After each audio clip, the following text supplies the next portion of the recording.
So, hey, welcome to Lords of the Fallen, another Souls-like release this year, and a pretty good one at that.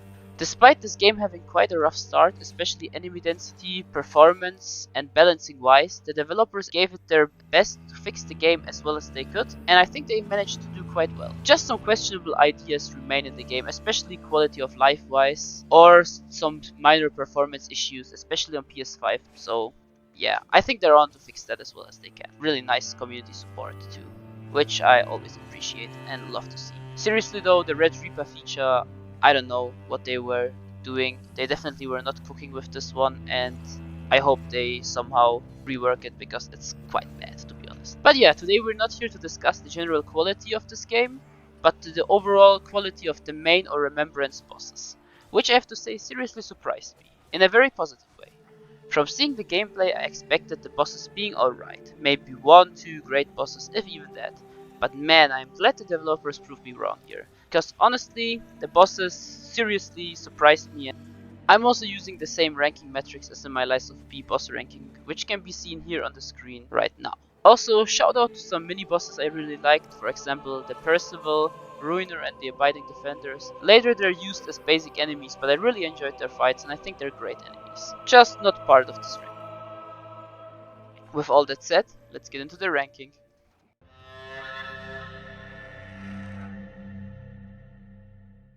The best word to describe this fight is disappointing. Everything was there, the stars if aligned, and this boss still failed spectacularly. The design of the crow is awesome, the lore is incredible, and super important for the entirety of Thief, and they still somehow missed the mark. In this boss fight, you get to fight more of the enemies from the area. That is probably my second least favorite in the game. Man, I'm so excited to fight more of them. You can't hit the cool looking crow in the background, instead you have to hit Lucy's flying wisp and either soulflay it for damage or transition into Umbral and deal damage to her. After a few hits she disappears and resummons the entire wave of enemies which you have to defeat again. After you defeated that wave, the crow summons a huge ice storm which can melt your HP and is really bullshit in my opinion. After you take a third of Lucy's HP, the crow summons really boring ice attacks that you have to dodge for quite a long time and it drags out the fight. And after doing all of that, the crow summons progressively harder enemies every time you take a third of Lucy's HP. Even summons 2 of the Rovenas, the ice witches from the area, and those bulky knights, which is just insane. And the fact that she can resummon them doesn't help either. Seriously, this is atrocious. This is the bed of chaos of this game. Cool design, great lore, kinda memorable OST, and just an atrocious and terrible fight, which I think is even more annoying than Bed of Chaos, but at least the runback is short. But yeah, overall, unfortunately, an awful boss.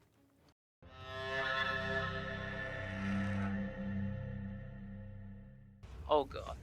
After the long journey through Mornstead, fighting through the Boreal Woods of Thief, the Revelation Depths, the incinerated Kalrath, and Castle Bramis, you get to the final boss. And it's Deacons of the Deep from Dark Souls 3. But just way worse? Wait. No, wait. But yeah, as far as final bosses go, this is maybe the worst one out of all Souls-likes I played. No joke. I'd still put it into the bad tier because I'm such a big lore fan and this was overall a really cool moment. Just everything related to the fight is pretty shit. But man, his design, the dimension, aka the arena where you are and where he's sealed, and all the build up throughout the game was really awesome and made it still kind of an enjoyable encounter. Honestly, if this was as pathetic as tricking Alant and easy and you just kill him quickly, I would probably think this guy is kinda cool because of just the moment, but doing this fight is really annoying with all these weird old men creating puddles of lava and preventing you from reaching them, and some even having those annoying umbral parasites which can be really annoying in boss fights. So yeah, this fight definitely overstays its welcome. With this ad here, I'm sorry, but you kind of suck.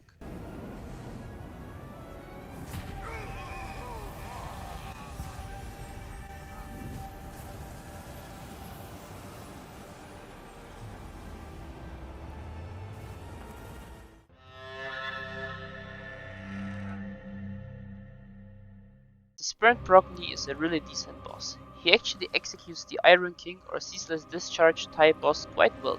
It's not too boring and offers quite a bit of variety while still being designed around the gimmick. The fight starts with a pretty boring intro where you just hit his ankles. But after like a quarter of his HP, he floods the area with lava and you are forced to escape to safety up on the wall. Now he uses his hands coming out of his mouth, which is an amazing design by the way, to try to damage you. This is a triple combo which you can punish for extra damage, so it's not just a time waster. Besides that, he has some slow hand attacks, summoning fire puddles you have to escape from, and the fucking Oppenheimer nuke scene, which is just really awesome and even makes the OST go silent, which I really love. After a while this game gets quite a bit stale, but honestly I was just so happy they managed to make a boss of this type and it being fun to play. After reaching a certain threshold, this behemoth will collapse and you can finish him off. But don't hesitate, because hesitation is defeat. And if you take too long, he will start launching new attacks. Overall, Sprint Progny is a really cool boss. However, the moveset is a bit simplistic to be engaging for too long, and especially on New Game Plus, the fight can drag and overstay its welcome. Still, credit where credit is due, a really big step up from the depths of Adir and the Crow.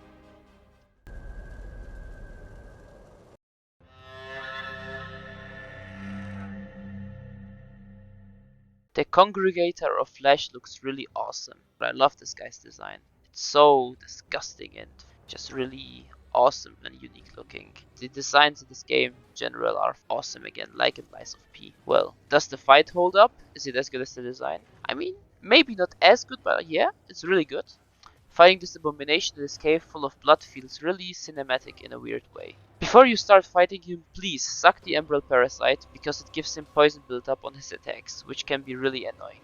Besides that, he has just typical attacks you would expect from this kind of monster. Just they feel really fun and satisfying to dodge, maybe because of the weird delays they have and learning them being so fun. This guy also really hates you sticking behind him and will punish you by falling over. He also got buffed so that you can't hide on the side anymore, which I by the way really like. I think developers should buff weak bosses more often. One minor nitpick I have with this guy is that after breaking his posture, I could never get a critical attack in, which I don't understand. Did I just miss it, or is it not possible to begin with? All in all, a really well done beast and monster fight in my opinion. However, there really wasn't any need for the poison build-up being there to begin with, especially it being there in phase 2 anyway, even if you clear the parasite, which doesn't really make sense to me. But yeah, even with that, still a really good early game beast type boss. Good job Anglerfish on 2 legs.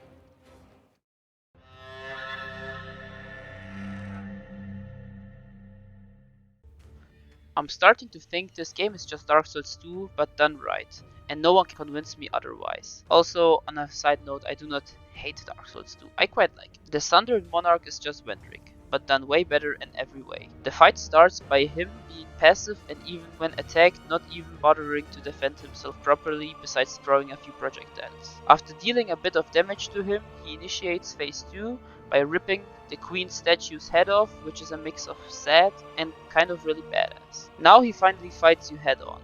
The best way I can describe this boss is a more fleshed out version of Father Ariandel from the Ashes of Ariandel DLC from Dark Souls 3. A slow big target that hits hard and has some extra AoEs. After draining more HP, he goes into phase 3 where the fight really starts to become interesting. Now he gets more aggressive it feels like and has follow-ups to his moves. My favorite being his charge move he does, being followed by a Trail of Sword.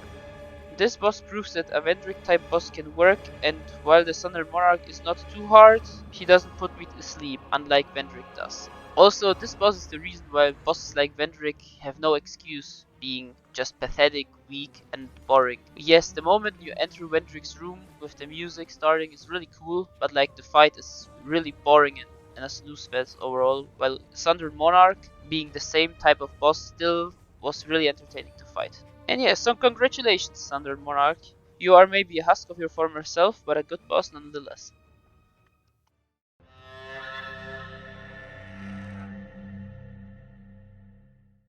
My first thoughts seeing this boss were basically just, what a piece of shit encounter. You need to wait so long till he dismounts and do it all over again. It's so boring and tedious. Then I got to phase 2 and once I reached it, I literally did a 180 and loved the boss because Phase 2 is just amazing. However, I defeated him rather quickly and didn't experience him too much. Then I did my second run and actually got stuck on him and discovered that I can blow the umbral parasite thingies in Phase 2 to dismount him, which I really enjoy because it adds this kind of fun mini game. It makes Phase 1 pretty engaging and kind of satisfying to do. But besides that, Phase 1 is not too complex, just basically a stronger enemy.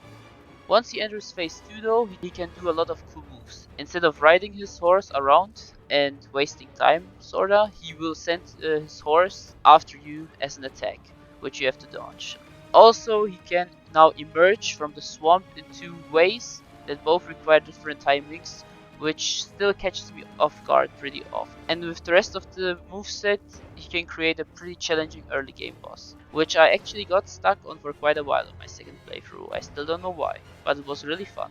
So, like halfway in the video, I will finally talk about this game's combat system. I mean, maybe a bit too late, but better late than never, right? So basically, in this game, you have a hybrid-like system similar to Lies of P, where you dodge and deflect. The dodge in this game gives, of course, iframes, and a pretty generous amount of them at that, and also can create a lot of distance. While the deflect, the parry, breaks enemies' posture, and upon draining it completely, you can stance break the enemy with either a kick, a parry, or a charge R2. Also, blocking with a weapon or even perfectly deflecting something gives you withered health, which can be regained similar to Bloodborne's rally, but is gone if you get hit by anything. After all of this being taught in a really great tutorial boss, which will come up later, this boss feels like the final exam. He has attacks that are worth parrying, like his swipes for example, to break his posture for that sweet critical. Then he has attacks that need to be dodged, like the AoEs, which most bosses in this game use, but this boss I think introduced, and I thought it was really cool back then. Then it got a bit overused. And then there are attacks that are in my opinion better dodged, like his shield bashes, because I'm not even sure if they can be deflected, because I still did deflect them once, or his overhead slam that leaves an AoE after that, because you can punish it way more efficiently if you dodge it. With all that said, the kinda headless horseman gets the first great tier which he fully deserves.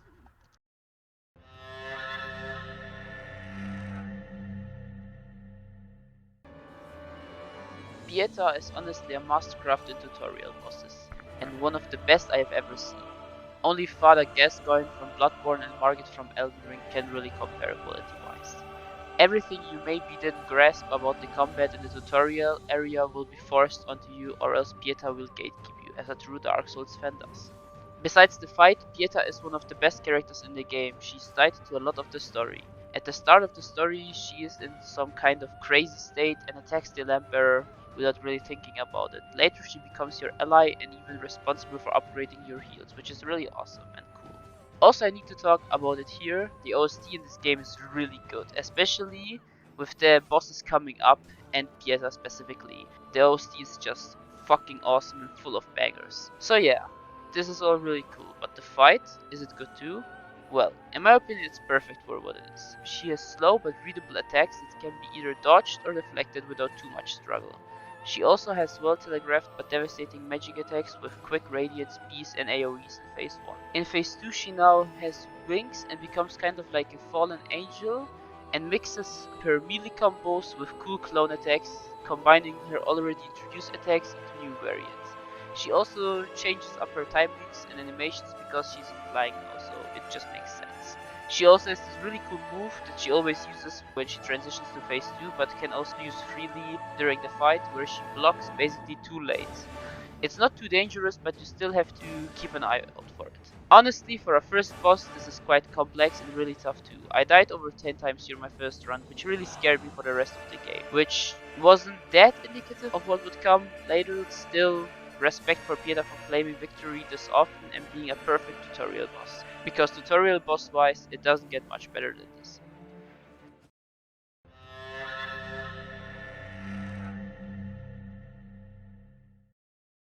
This boss really surprised me. I expected this to be a night type boss with very interesting cutscene depicting him having another personality or voice within him. Well, Tankard started off pretty chill with some swipes which you can dodge or parry, and also some radiance attacks like orbs hovering over him and homing towards you. You also can drain his parasite for immense posture damage and getting the critical quicker, which speeds up phase 1, which is really helpful for reaching phase 2 quicker. But all in all, it's really simple phase, and it was really obvious he was going for a more insane phase 2. And well, yeah, I expected him maybe going insane mode, or maybe, I don't know, his personality taking over and being more aggressive, but no, what I got was even crazier. He fucking cuts open his stomach, blinds himself, and uses his impaled weapon as a horn while being a beast. Reinhold is the definition of a beast. That shit was scary and caught me off guard. So, how is Reinhold as a fight then?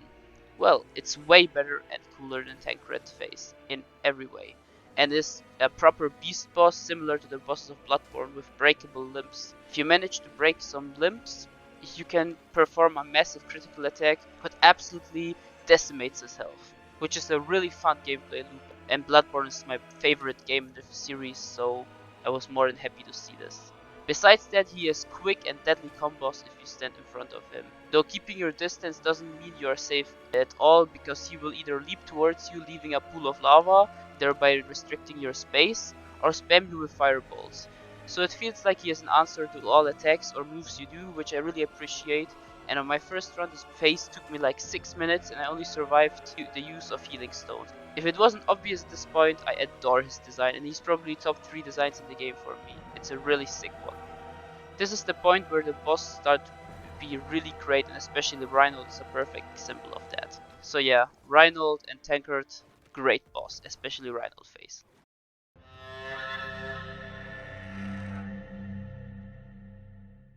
Well, here we are at the crossroads of the amazing and great tier. I'm really not sure where to put this, because design, atmosphere, presentation, and mostly fight-wise, especially after the buff, this is an amazing boss. Also need to give special mention to the soundtrack here. It's my second favorite in the game. It's really good. Well, all that said, something is just missing to give this boss a clear S tier. Maybe phase 2 should go harder than it does for it to be top notch. Also, I need to mention this boss is definitely inspired by the Twin Prince boss from Dark Souls 3, which is one of my favorites in the series, so that's very cool, and it does more than enough to feel like its own thing, so I don't feel like it's a ripoff. But let's get back to phase 1. It's a really cool knight type enemy, probably top 3 phases in the game for me. I would also say deflecting is definitely the way to go here. As the fight goes on, the child buffs either a crossbow or the sword of Dervla with umbral magic. Now it either creates cool projectiles if the sword is buffed, which need to be thought of, or explosive bolts at the floor where you have to position yourself properly to not get hit by the after explosions, which requires a cool positioning moments, which I always appreciate. Around half health, the child also starts using other unique attacks to assist Dervla, but it's not enough to defeat the Lamp Bearer. After Dervla is defeated, one of the coolest cutscenes in the game plays, where the child fuses with Dervla into this? What even is this? Well, it looks kinda unsettling and weird, also a bit stupid, but in a really good way, in my opinion. Like, it's really unique, and I love unique and weird designs. That's why I also really liked Simon Manus' design from Lies of P.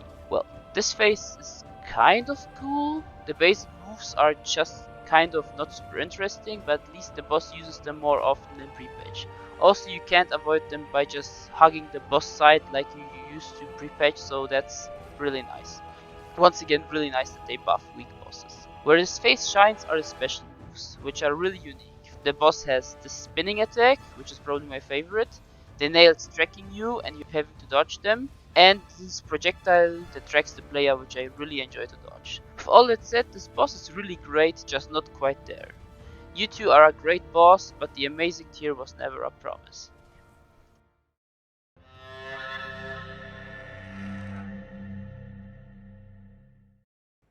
This boss absolutely surprised me. I knew this boss existed from footage I saw before, but I didn't expect it to fight at the point I fought it. And man, it's just a refight done really well. Unfortunately, I am not too familiar with the boss moveset because I beat her in like 5 attempts, but Elian is absolutely awesome and once again another great fight, and she even surpasses the original The fight works by Elian summoning a clone of her after a certain time.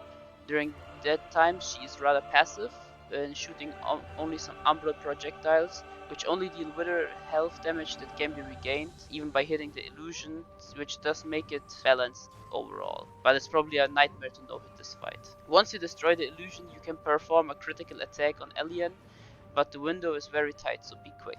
After that, she does this really cool big umbral projectile AoE attack, and then the fight essentially loops to the beginning while getting progressively tougher with more interesting and really cool synced moves. This boss is a million times better final boss than Edir, and I had a lot of fun fighting her. Also, she makes the long journey to reach the umbral ending way more worth it, though I would gladly replay this game anyways because I really like it.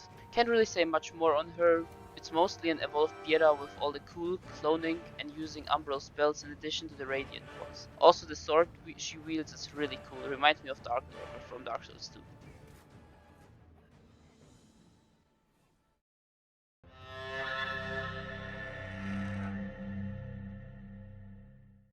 This is probably my favorite arch-nemesis type enemy ever, even better than Margit to be honest. While Margit is great and a way better character, the being hunted down aspect is way better done in the Light Reaper. He ambushes you 4 times in the game, that's a lot. He does at the start of the game, Lower Kalarath, at the end of Thief, and the final time in Upper Kalarath where you need to defeat him to progress. This is amazing. I love how you can defeat him depending on your skill level. If you are God, you can defeat him at the start. If you are really good and familiar with his moveset, you can defeat him in Kalarath. If you are solid and don't fail, because you only get one shot at it, you can defeat him in Thief. And, well, you need to defeat him in Upper Kalarath because he's a mandatory boss there and you need to do it to progress. That's what I really like about this boss. He is literally the Death Reaper sent by Edir to retrieve the Umbral Lamp for him, and he's the nemesis to all lamp bearers. The OST is a banger too and fittingly called Arch Nemesis. The fight is also really good and fun. The only aspect I don't really enjoy is the random dragon face at like a quarter of health. It feels out of place and like a pace killer. I like it at the start of the fight though, it's a nice intro. What I really like is the intensifying nature of the fight. He starts pretty calm, but once you take him below 50% or something, he goes into his fire mode, and he uses inferno spells and gains fiery follow-ups to a lot of his moves. These lines of fire, which I just can't fully avoid, and this triple fireball, barrage, and the sync dragon attacks, which are really awesome, are just cool attacks. It also has really fun to avoid melee combos and clear openings too. Awesome boss, and as much as I love this iconic and hyped up guy, there is one boss that completely blew me away.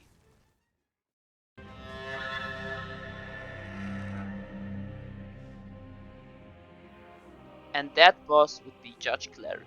This boss is just so good and amazing and awesome. Where do you even begin with? Well, let's start with the lore and story. She's one of the 3 judges who sealed Edir centuries ago, and she's the last remaining one of them. She was built up throughout the entire game as some kind of messiah figure, a legendary warrior and a holy person. And at the start of the fight it really seems that way. But once you defeat the first phase, the Radiant Sentinel, her true nature is revealed. A heretical and fallen saint corrupted by Edir's infernal doom, which was bestowed upon her by the Iron Wayfarer. That's also the reason why you retrieve it from the Abbey. Something about religious hypocrites is really intriguing to me. Moscas from Berserk, Archbishop Andreas from Lies of P, and well, now Judge Cleric. Something about them being hypocrites make them either more dislikable villains or misguided characters. Also, big shout out to the OST, actually both of them, because this boss has 2. Anathema 1 is one of my favorite soundtracks of all time. I can't stop listening to it, it's so awesome. But now, let's get into the meat of it, the amazing fight. The first half of the fight is fighting the Radiant Sentinel. She uses a lot of amazing radiant spells in his face, gaining more as the fight goes on. This awesome area denial sword rain attack telegraphed by the outline is really memorable and unique. Wish more bosses outlined their AoEs like that. She also uses a lot of melee combos, which you can either dodge or deflect. It really depends what you prefer. Phase 2 on the other hand is a lot more focused on her being a caster boss, with the occasional melee swipes. Cool attacks are her flying into the air and doing the explosions and using her exploding fireballs as bouncy balls. And the twist on the arena-wide explosion with the AoE returning back to her, so basically having to dodge it twice, was really unique and caught me off guard the first time. The only attack in this fight I dislike is the exploding weird crystals in phase 2, which just drag out the fight for no good reason. I have to say the sound design also improved a lot since the release. It's not muted anymore, which just makes the fight even more enjoyable. And the atmosphere in both phases, especially phase 2, is really remarkable. This fight also was the hardest. It took me the longest on my first run, but I never got frustrated. It was just pure fun. Such a fantastic boss. And with this, Judge Cleric, I sentence you to the top of the amazing tier.